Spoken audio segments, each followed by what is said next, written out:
O pincel de pelo de lobo deslizava sobre o papel Xuan, deixando um rastro de tinta preta como a noite. A mão de Mei Ling era firme, o pulso flexível, um movimento nascido de incontáveis horas de prática, de uma herança sussurrada através de gerações. Na pequena oficina, aninhada nas profundezas de um hutong serpenteante de Pequim, o único som era o roçar suave das cerdas, o respirar lento da jovem e o cheiro ancestral de tinta e papel envelhecido. Cada caractere que ela pintava parecia conter não apenas significado, mas também o silêncio concentrado do próprio espaço. Um santuário de calma num mundo cada vez mais ruidoso. Fora das paredes finas de madeira e papel, a cidade rugia. O som distante, mas persistente de martelos pneumáticos e maquinaria pesada infiltrava-se, um lembrete constante da modernidade voraz que cercava e ameaçava engolir estes últimos vestígios da velha Pequim.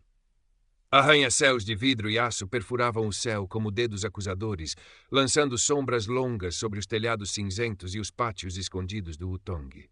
Mesmo ali, no coração da tradição, o futuro batia à porta com impaciência. Ao lado, na modesta casa de chá do Sr. Chen, o velho proprietário observava o movimento da rua através da janela poeirenta, a sua expressão uma mistura de resignação e preocupação silenciosa. Ele vira muitos hutongs desaparecerem, substituídos por complexos comerciais reluzentes e condomínios de luxo.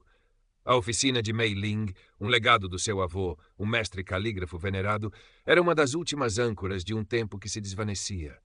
A quietude foi quebrada não pelo barulho da construção, mas pelo clique metálico de sapatos caros no pavimento irregular do beco. Um jovem entrou na oficina, a sua presença uma dissonância abrupta no ambiente sereno. Era Li Wei. Vestia um fato impecavelmente cortado, o cabelo brilhante de gel, um relógio de marca reluzindo no pulso. A sua pele era pálida, quase translúcida, em contraste com o tom naturalmente mais moreno de Mei Ling, queimado pelo sol que entrava pelas janelas da oficina. Ele perscrutou o espaço com um leve esgar de desdém, os olhos frios varrendo os rolos de papel, os pincéis pendurados, os livros antigos empilhados nos cantos. Então esta é a famosa toca do velho mestre? Perguntou, a voz polida, mas carregada de condescendência. Não esperou por resposta. O meu pai está a desenvolver esta área, um projeto magnífico. Este, entulho velho, está no caminho. Ele gesticulou vagamente para a oficina. Mei Ling pousou o pincel lentamente, os dedos manchados de nanquim. Manteve o olhar baixo, a postura contida, quase encolhida, como se tentasse ocupar o mínimo espaço possível. A sua voz, quando falou, foi suave, quase um sussurro. Esta oficina pertenceu ao meu avô. É a minha casa e o meu trabalho. Li Wei riu-se, um som seco e sem alegria. Sentimentalismo não paga as contas, menina. Temos planos. Ofereço-lhe um valor simbólico por isto. Ele mencionou uma quantia ridiculamente baixa, um insulto disfarçado de oferta. Pense nisso como uma ajuda para se mudar para um sítio mais moderno. Recusar seria inconveniente. A ameaça pairava no ar, subtil, mas inconfundível. Mei Ling permaneceu em silêncio, o olhar fixo na pedra de tinta à sua frente, onde pequenas ondulações ainda marcavam a superfície da tinta fresca. O seu silêncio pareceu irritar Li Wei. Ele deu um passo mais perto, invadindo o seu espaço pessoal. Não tem muito tempo para decidir. O progresso não espera por ninguém, especialmente por quem vive agarrado ao passado. Ele saiu tão abruptamente como entrara, deixando para trás o cheiro fraco de uma colônia cara e uma tensão palpável que sufocava o aroma da tinta. Mei Ling permaneceu imóvel por um longo momento. Depois pegou no pincel novamente, mas a mão, antes tão firme, tremia ligeiramente. Na casa de chá ao lado, o Sr. Chen suspirou, abanando a cabeça. O futuro acabara de bater à porta e não trazia boas notícias. Li Wei não era homem de esperar. Nos dias seguintes, a inconveniência prometida começou a materializar-se. Não eram ameaças diretas, ainda não. Eram pequenas perturbações calculadas para desgastar a resistência de Mei Ling. O barulho da construção nos prédios vizinhos, que antes parecia distante, tornava-se ensurdecedor, precisamente durante as horas em que ela tentava concentrar-se, prolongando-se até tarde na noite. Pilhas de lixo de construção apareciam acidentalmente, bloqueando a entrada estreita da sua oficina pela manhã. A eletricidade falhava por breves momentos, o suficiente para interromper o seu trabalho delicado, que por vezes necessitava de luz artificial nas tardes de inverno. Mei Ling tentou ignorar, focando-se na sua arte, encontrando refúgio nos traços precisos e na disciplina que o avô lhe incutira. Mas a paz da oficina estava irremediavelmente quebrada. A tensão era uma corrente subjacente constante, um ruído branco por baixo do som do pincel. Decidiu que o silêncio não era uma opção. Com a dignidade tranquila que a caracterizava, dirigiu-se ao comitê de bairro local, um pequeno escritório numa rua adjacente. Levava consigo uma carta cuidadosamente escrita, detalhando as perturbações e o encontro com Li Wei. O funcionário que atendeu, um homem de meia-idade com óculos grossos e uma expressão de tédio permanente, ouviu-a com impaciência. Folheou a carta, os olhos passando rapidamente pelas palavras elegantes. Li Wei? Perguntou, e um reconhecimento cauteloso surgiu na sua expressão. O filho do promotor Li. Sim, conheço o projeto. Muito importante para o desenvolvimento da área. Ele pigarreou, evitando o olhar dela. Sabe, estas coisas acontecem. Construção é sempre barulhenta. Lixo, talvez um descuido dos trabalhadores. A eletricidade, falhas acontecem. Ele empurrou a carta de volta para ela. Não há muito que possamos fazer. Sugiro que tente adaptar-se, ou talvez reconsiderar a oferta do Sr. Li. Mei Ling saiu do escritório com o coração pesado. A burocracia e a influência invisível do dinheiro e das conexões, o guanxi, formavam uma muralha impenetrável. Sentiu uma onda de impotência, uma sensação fria que ameaçava extinguir a pequena chama de esperança que ainda ardia dentro dela. Voltou para a oficina, o silêncio agora parecendo opressor em vez de pacífico. Sr. Chen trouxe-lhe uma chávena de chá quente da sua loja. Não desanime, pequena Mei Ling, disse ele suavemente, os olhos enrugados cheios de compreensão. O bambu verga com o vento, mas não quebra. As suas palavras, embora reconfortantes, sublinhavam a sua solidão na luta. Quem mais se importaria com uma velha oficina de caligrafia num mundo obcecado pelo novo? A resposta chegou na forma de Xiao Zhang, um jovem artista que tinha um pequeno estúdio improvisado num espaço alugado do outro lado do Hutong. Era impulsivo, falador e cheio de uma energia criativa que contrastava com a quietude de Mei Ling. Ele admirava a sua arte e o seu apego à tradição, embora por vezes se frustrasse com a sua aparente passividade. Quando soube das táticas de Li Wei e da resposta do comitê, ficou furioso. "Não podes deixar que ele te trate assim, Mei Ling", exclamou ele, gesticulando com as mãos manchadas de tinta acrílica. "Isto é um abuso. Alguém tem de lhe fazer frente." Naquela tarde, Xiao Zhang viu 2 dos capangas de Li Wei, homens de fato barato e ar ameaçador que tinham começado a rondar o Hutong. A pontapear deliberadamente um dos vasos de plantas cuidadosamente cultivados por Mei Ling à entrada da oficina. Sem pensar 2 vezes, Xiao Zhang correu na direção deles, gritando insultos. Os homens viraram-se, surpreendidos por um momento, depois sorriram com desprezo. O confronto foi breve e brutal. Xiao Zhang, apesar da sua fúria, não era rival para os 2 homens. Foi empurrado contra a parede, recebeu alguns socos e acabou no chão, com o lábio a sangrar e um olho a inchar. Os homens riram-se e afastaram-se calmamente, deixando-o ali. Mei Ling correu para fora ao ouvir a comoção, ajudando um Xiao Zhang gemebundo a levantar-se. Limpou-lhe o sangue do rosto com um lenço, os seus dedos geralmente firmes a tremerem de raiva e medo. "Não devias ter feito isso, Xiao Zhang", murmurou ela, a voz embargada. "Eles são perigosos." "Alguém tinha de fazer alguma coisa", retorquiu ele, limpando o sangue do canto da boca. "Tu não podes continuar a deixar que eles te pisem." A agressão a Xiao Zhang foi um ponto de viragem para Mei Ling. A violência deixara de ser uma ameaça velada e tornara-se real, atingindo alguém que tentara defendê-la. A impotência que sentira no comitê de bairro deu lugar a uma determinação fria. O bambu podia vergar, mas também podia ser afiado. Se as vias formais estavam bloqueadas e a confrontação direta era perigosa, ela teria de encontrar a sua própria forma de resistir. Uma forma que usasse as suas próprias armas, a sua arte, a sua inteligência e o seu profundo conhecimento daquele pequeno mundo que Li Wei desprezava. Na manhã seguinte, os moradores do Hutong encontraram algo novo afixado numa parede comunitária perto da entrada do beco. Era um grande pergaminho de papel Xuan, onde Mei Ling pintara, com uma caligrafia impecável e poderosa, um poema clássico sobre a resiliência do bambu perante a tempestade. Por baixo, com traços igualmente elegantes, acrescentara uma linha. "As raízes deste lugar são profundas." Não era uma acusação direta, mas a mensagem era clara para quem conhecia a situação. Nos dias seguintes, apareceram mais peças. Um pergaminho com a história da oficina, mencionando o nome do seu avô e a sua contribuição para a cultura local. outro com o caráter Jin, suportar, ter paciência, resistir, pintado com uma força que parecia vibrar no papel. As peças eram belas, artísticas, mas também eram atos de desafio silencioso. Começaram a atrair a atenção. Vizinhos paravam para ler, comentando em voz baixa. Alguns turistas que se aventuravam pelos utongues tiravam fotografias. A resistência de Mei Ling, embora subtil, estava a tornar-se visível. Paralelamente, ela redigiu uma nova carta. Desta vez não para o comitê de bairro, mas dirigida diretamente ao pai de Li Wei, o influente promotor imobiliário. Usando a linguagem formal e respeitosa da correspondência tradicional, ela descreveu as ações do filho, não como queixa, mas como uma expressão de preocupação sobre como tais métodos poderiam manchar a reputação estimada da empresa do pai e perturbar a harmonia da comunidade. Era uma obra-prima de insinuação subtil, jogando com a importância do mianzi, face reputação social, na cultura chinesa. Ela não sabia se a carta chegaria ao seu destino ou se teria algum efeito, mas era mais uma agulha na pele de Li Wei. A reação não tardou. Um dos seus belos pergaminhos afixados na parede foi encontrado rasgado ao meio. As provocações tornaram-se mais agressivas.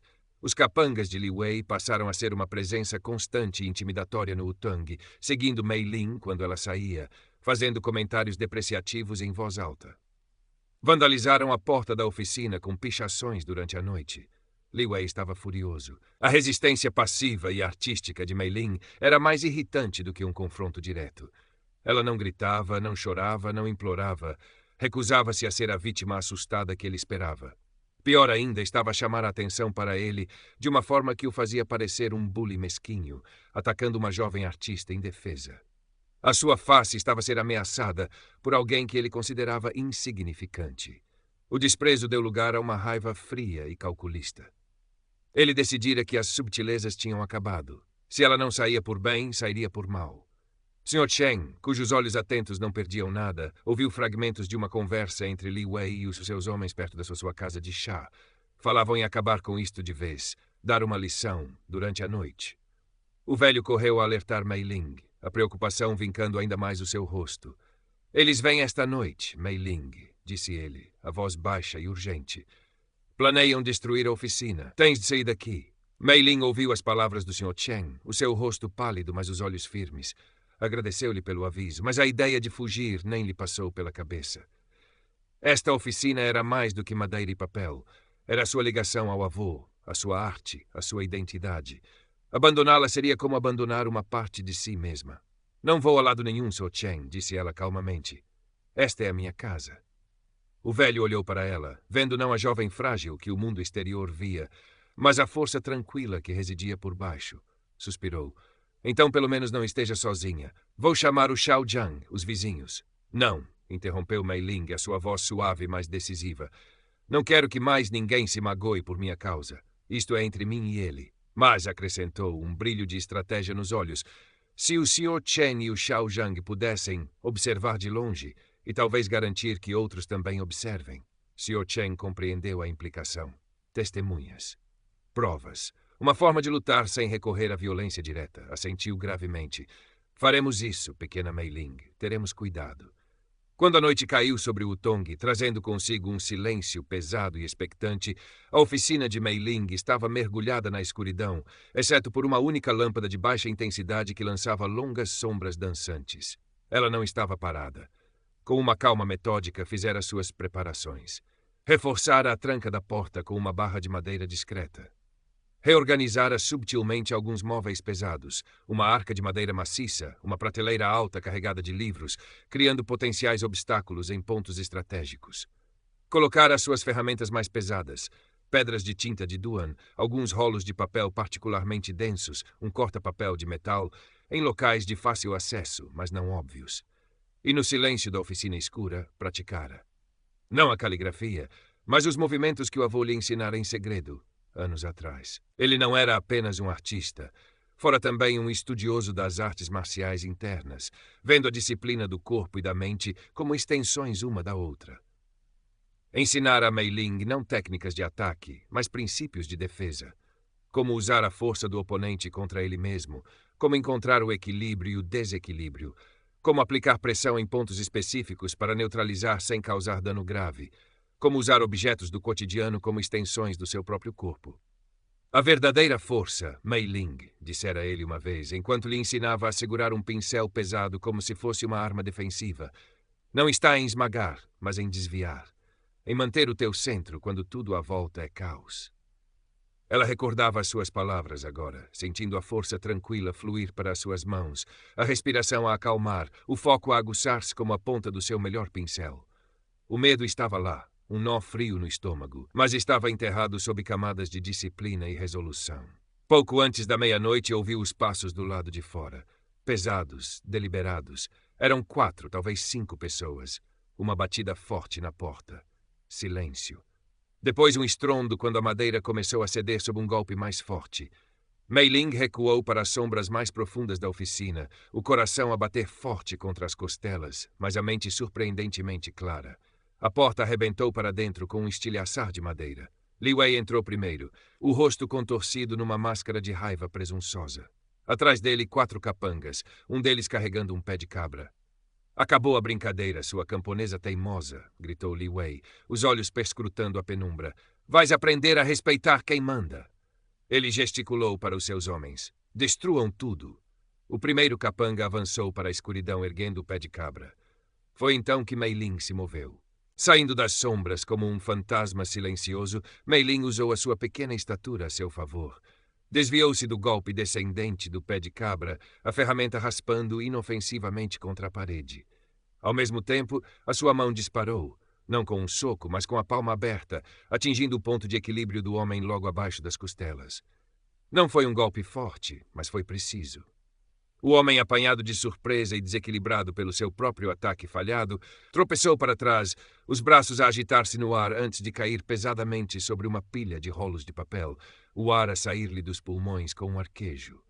Antes que os outros pudessem reagir totalmente ao choque de ver o seu companheiro cair tão facilmente, Mei Ling já estava a mover-se novamente.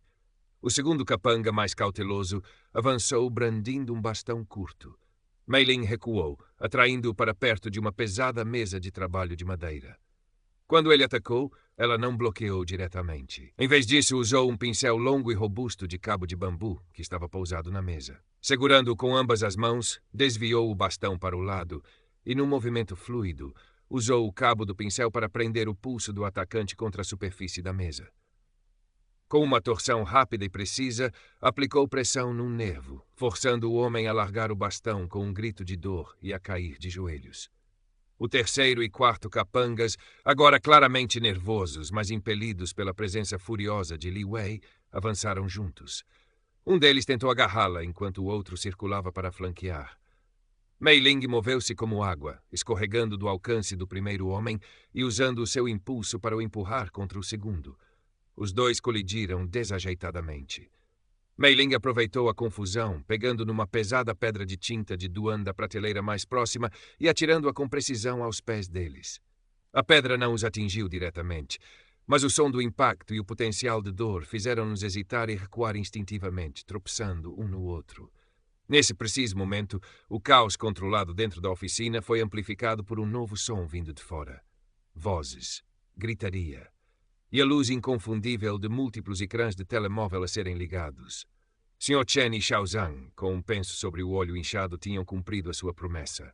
Alertados pelo barulho da invasão, tinham rapidamente reunido alguns dos vizinhos mais corajosos.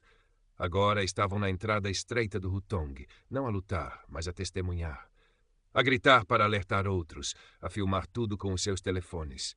Uma barreira humana improvisada, armada não com paus e pedras, mas com a luz da tecnologia e a força do testemunho coletivo. "Chamem a polícia!" gritou alguém. "Eles estão a atacar a Mei Ling. Filmem tudo! Filmem a cara deles!"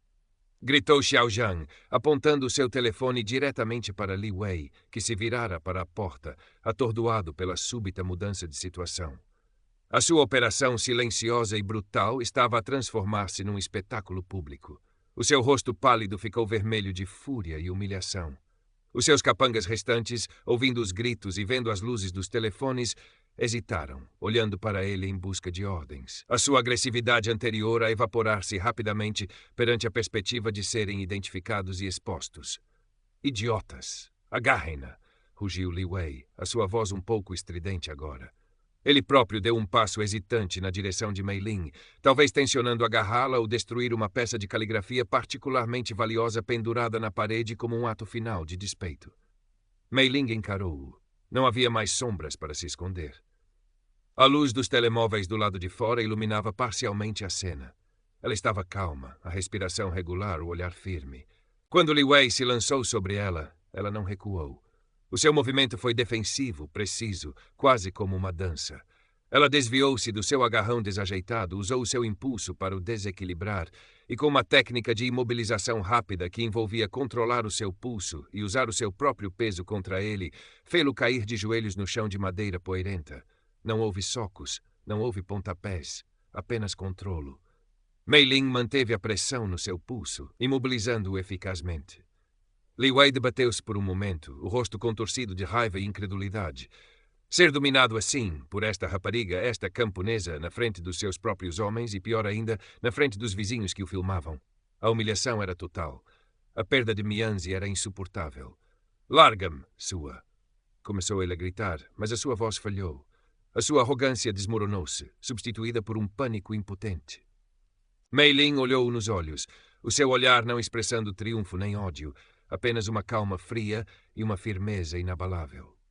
Acabou, Li Wei, disse ela, a sua voz grave mas ressoando no silêncio tenso que se instalara, pontuado apenas pelos cliques dos telemóveis e pela respiração ofegante dos capangas derrotados. Naquele momento, as luzes azuis e vermelhas intermitentes começaram a piscar na entrada do Hutong, e o som distante de sirenes tornou-se rapidamente mais próximo. Alguém, talvez um vizinho mais afastado, alertado pelos gritos ou pelas gravações que já poderiam estar a circular online, chamara a polícia. A chegada das autoridades selou o destino daquela noite. 2 polícias entraram na oficina, os seus rostos severos enquanto avaliavam a cena. A porta arrombada, os homens gemendo no chão, Li Wei imobilizado por Mei Ling e as testemunhas do lado de fora, com os telefones ainda erguidos. A sua atitude foi imediatamente mais profissional e menos desdenhosa do que a do funcionário do comitê de bairro. Havia provas visíveis de invasão, vandalismo e potenciais agressões e múltiplas testemunhas. Um dos polícias reconheceu Li Wei. Sr. Li, o que se passa aqui? Li Wei, libertado por Mei Ling quando a polícia entrou, levantou-se, tentando recompor a sua dignidade, ajeitando o fato machucado. Foi um mal-entendido, oficial, gaguejou ele. Estávamos apenas a discutir um assunto de negócios. Invadindo a propriedade dela e com estes homens? Perguntou o polícia, cético, apontando para os capangas. Sr. Chen e Xiao Zhang avançaram, mostrando as gravações nos seus telemóveis. Eles invadiram, oficial! Tentaram destruir a oficina e atacaram a Mei Ling, explicou o Sr. Chen com uma nova firmeza na voz. Temos tudo gravado. Confrontado com as provas digitais, as testemunhas e a sua própria posição comprometedora, Li Wei ficou sem palavras. A sua habitual rede de influência não o podia proteger disto, não imediatamente. Os polícias trocaram um olhar. Começaram a fazer perguntas, a tomar notas. Os capangas foram identificados e alguns foram levados para interrogatório. Li Wei, embora não detido no local devido ao seu status, foi formalmente advertido e informado de que seria aberta uma investigação sobre invasão de propriedade e vandalismo. Foi forçado a retirar-se com os seus homens restantes, sob o olhar silencioso e acusador dos vizinhos. A sua saída não foi a de um conquistador, mas a de um bully derrotado e exposto. A sua face estava irremediavelmente perdida naquela noite. Quando as luzes da polícia desapareceram e o silêncio voltou a instalar-se no Hutong, um silêncio diferente, menos tenso, a oficina parecia ter sobrevivido a uma batalha. Estava desarrumada, a porta partida, alguns objetos no chão, mas estava de pé. E Mei Ling também.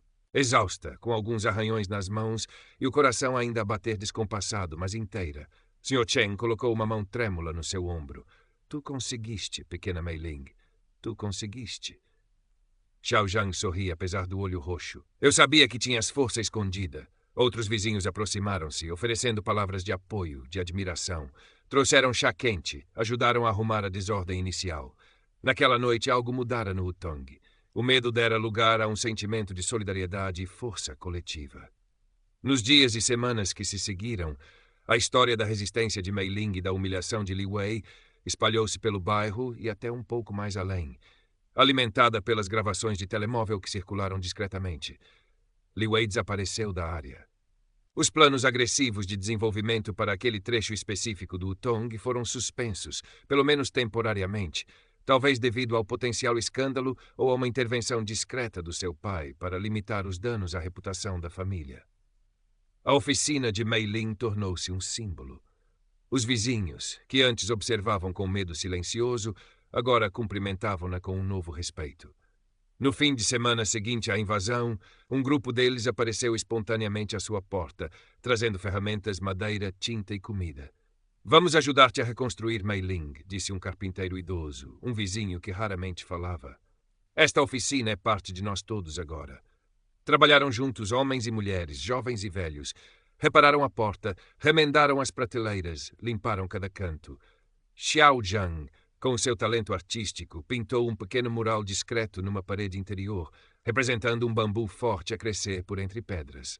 Sr. Chen forneceu chá e petiscos para todos. Enquanto trabalhavam, partilhavam histórias, risos e um sentimento renovado de comunidade. Mei Ling, inicialmente reservada, deixou-se envolver pelo calor daquela solidariedade. Ajudou na reparação, ofereceu chá aos trabalhadores, partilhou a sua arte com as crianças curiosas que vinham espreitar. Sentiu uma ligação com os seus vizinhos que nunca sentira antes. A oficina foi reparada, talvez até ficando um pouco mais robusta do que antes. Mas a verdadeira reconstrução fora nos laços entre as pessoas. A ameaça da gentrificação não desaparecera por completo. As gruas ainda se erguiam no horizonte.